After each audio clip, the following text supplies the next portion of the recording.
साथियों, एक बार मौलुकपुत्र नामक एक ब्राह्मण अपने 500 शिष्यों के साथ महात्मा बुद्ध के पास आया। वह बड़ा विद्वान और जिज्ञासु प्रवृत्ति का व्यक्ति था। उसके पास बहुत सारे प्रश्न और समस्याएं थी, जिसका उत्तर जानने के लिए ही वह महात्मा बुद्ध के पास आया था।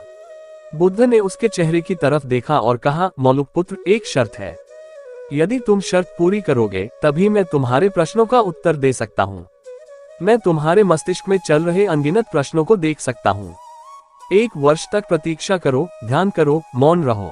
जब तुम्हारे भीतर का शोरगुल समाप्त हो जाए तब तुम कुछ भी पूछना, मैं उसका उत्तर दूंगा, यह मैं वचन देता हूँ।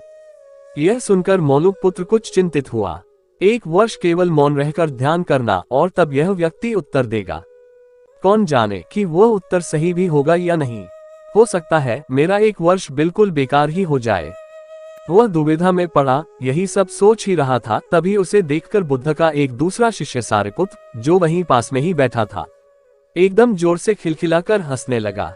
उसे देखकर मौलुकपुत्र और भी परेशान हो गया। उसने कहा, बात क्या है? तुम हंस क्यों रहे हो? तब सारिपुत्र ने कहा, इनकी बात मत सुनना, ये बहुत धोखेबाज है। इन्होंने मुझे भी धोखा दिया है। तुम्हारे तो केवल 500 शिष्य हैं, पर जब मैं यहाँ आया था तब मेरे 5000 शिष्य थे।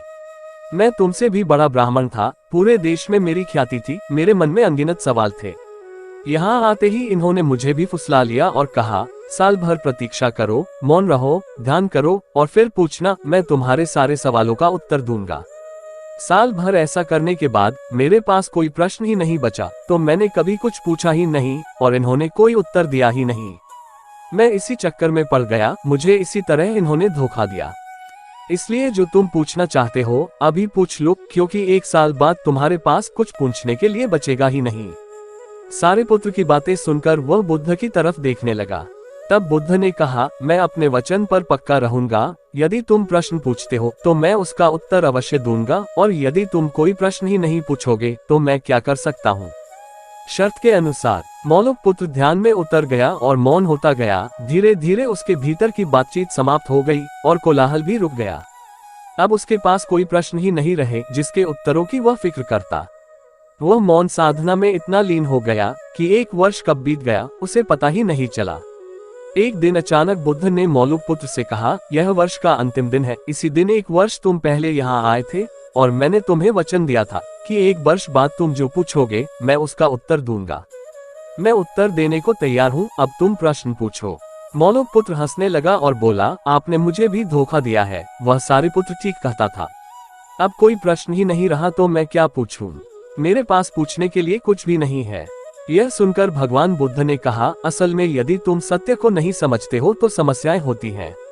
प्रश्न तुम्हारे अज्ञानता से पैदा होते हैं और तुम्हारे स्वप्न तुम्हारी नींद से पैदा होते हैं। जब तुम सत्य से अवगत होते हो तब तुम्हारे मौन में भी तुम्हारा समग्र ज्ञान संवाद स्थापित करता है। मन की एक अवस्था है जहाँ केवल प्रश्न होते हैं और दूसरी अवस्था है जहाँ केवल उत्तर होते हैं, और वे कभी साथ साथ नहीं होते हैं।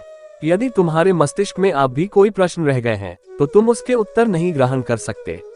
मैं उत्तर दे सकता हूँ लेकिन तुम उसे ले नहीं सकते। और यदि तुम्हारे भीतर प्रश्न उठने बंद हो गए हैं तो मुझे उत्तर देने की कोई जरूरत नहीं है, तुम्हें स्वयं ही उत्तर मिल जाता है।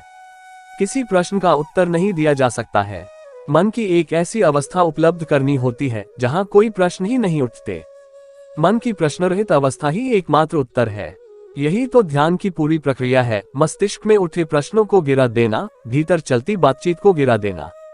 जब भीतर की बातचीत रुक जाती है तो ऐसा असीम मौन छा जाता है जिसमें हर प्रश्न का उत्तर मिल जाता है, हर समस्या सुलझ जाती है, शाब्दिक रूप से ही नहीं अस्तित्वगत रूप से भी। साथियों, भगवान बुद्ध से जुड़ी ऐसी ही कहानियां सुनने के लिए चैनल को लाइक, शेयर और सब्सक्राइब करें।